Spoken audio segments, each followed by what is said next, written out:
Puji Tuhan, selamat malam Bapak Ibu Saudara yang dikasihi oleh Tuhan Yesus Kristus. Saatnya kita mau sama-sama berdoa malam ini di ibadah doa puasa.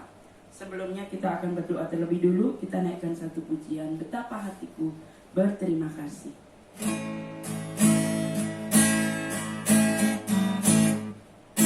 Betapa hatiku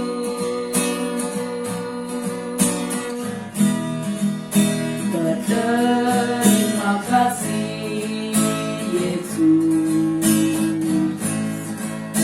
Kau mengasihiku,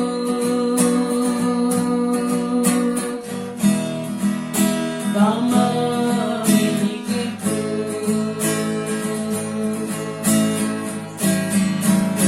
Hanya ini Tuhan persembahanku, segenap hidupku, jiwa dan ragaku, sebab tak kumiliki harta kekayaan yang cukup berarti untuk ku persembahkan.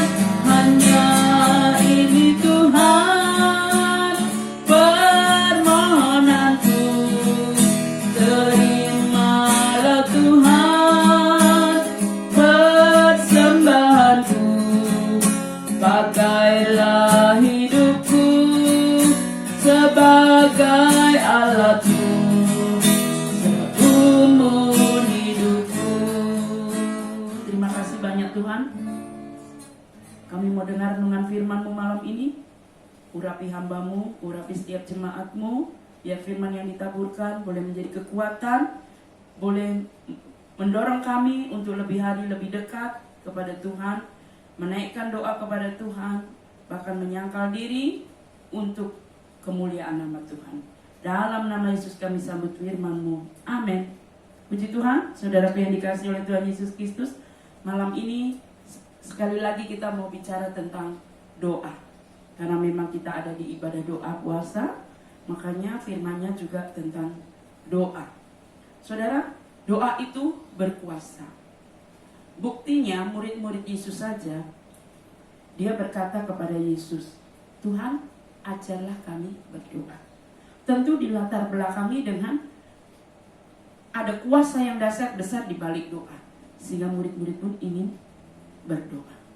Dan banyak contoh-contoh orang-orang yang mengalami kuasa doa. Tidak ada nabi yang tidak berdoa. Tidak ada umat Tuhan yang tidak berdoa. Salah satu contoh, Nabi Elia. Dia berdoa. Di dalam Yakobus 5 ayat 17, Elia adalah manusia biasa, sama seperti kita.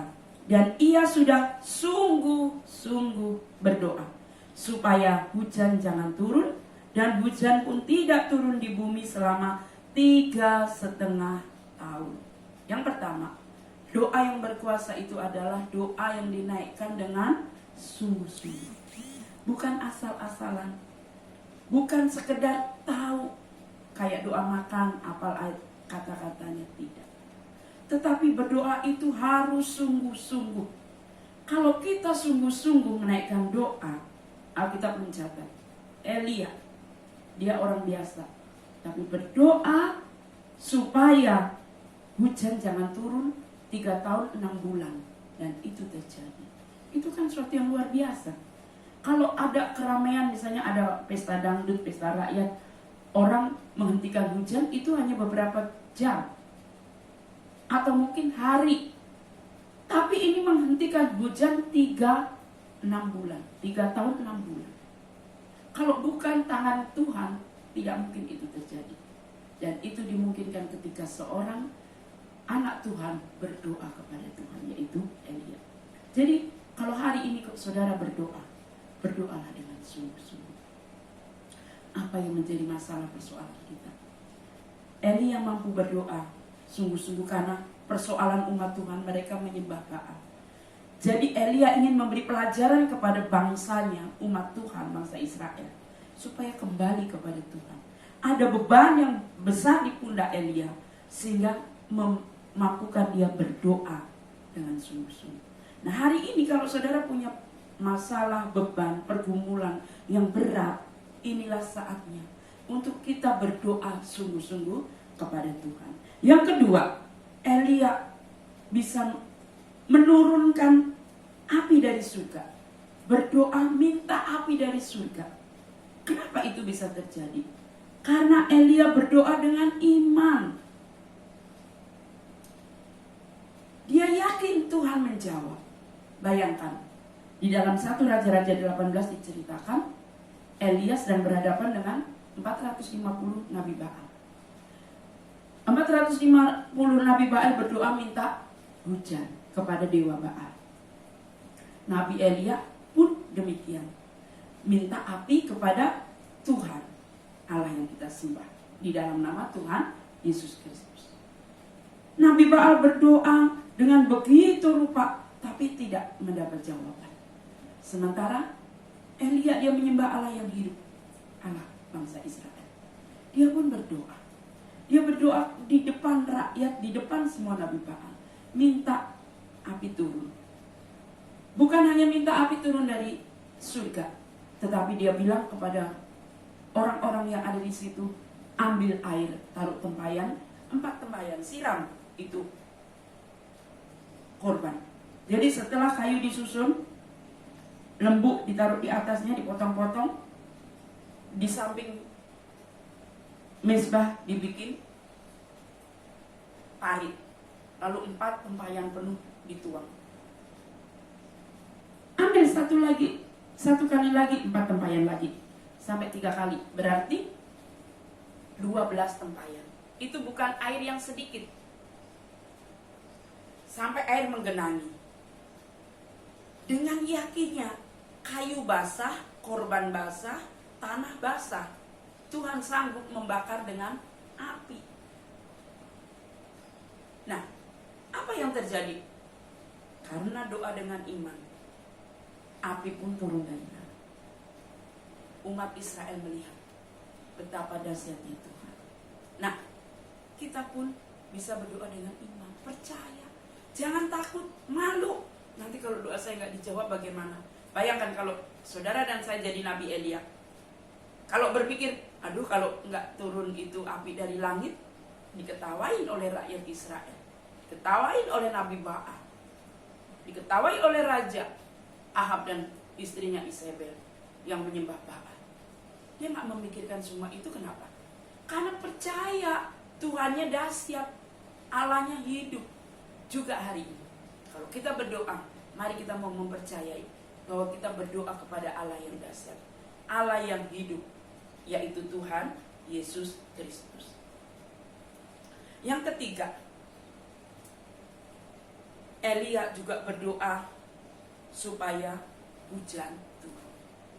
Nah, kali ini Elia berdoa di tengah tekanan. Kenapa? Isabel mencari dia, mau memenggal kepalanya seperti Elia memenggal kepala Nabi Baal yang berdoa minta hujan gak turun, itu kan akhirnya kepalanya dipenggal, mati. Sama seperti itu dia mau penggal itu kepala Elia. Elia ketakutan, tentu sebagai manusia.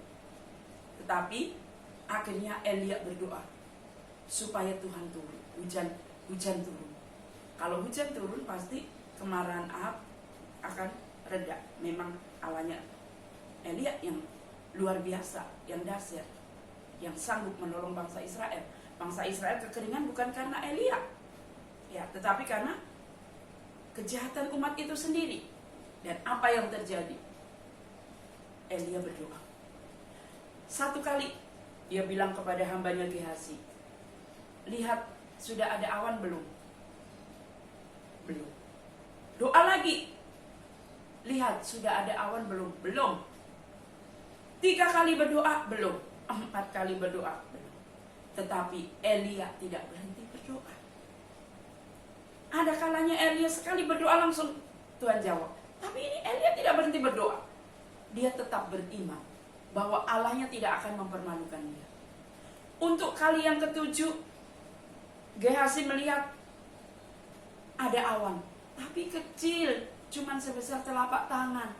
Mungkin nggak awan sebesar telapak tangan menghadirkan hujan? Mustahil.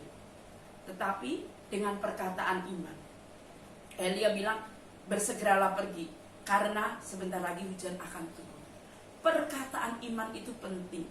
Bukan hanya beriman, tapi memperkatakan iman. Apa yang kita yakini itu akan terjadi. Dan itu pun terjadi. Di dalam 1 Raja-Raja 18 ayat 45, maka turunlah hujan yang sangat deras. Setelah 3,5 tahun tidak turun hujan. Nah, itulah doa. Doa saudara dan saya berpuasa. Apalagi doa yang disertai dengan puasa. Bukan hanya Elia, Nabi Daniel berdoa berpuasa, Nabi Yunus berdoa berpuasa. Bahkan semua umat Tuhan, Esra berdoa, Samuel berdoa berpuasa, Esther berdoa berpuasa. Nah, ada satu pesan, kalau kita berdoa disertai puasa itu seperti apa? Di dalam Matius pasal 6 ayat 5, saya baca cepat. Matius 6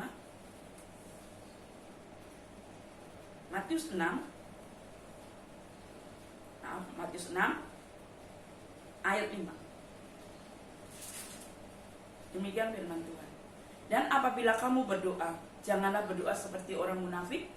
Mereka suka mengucapkan doanya dengan berdiri dalam rumah-rumah ibadat dan pada tikungan-tikungan jalan raya, supaya mereka dilihat orang.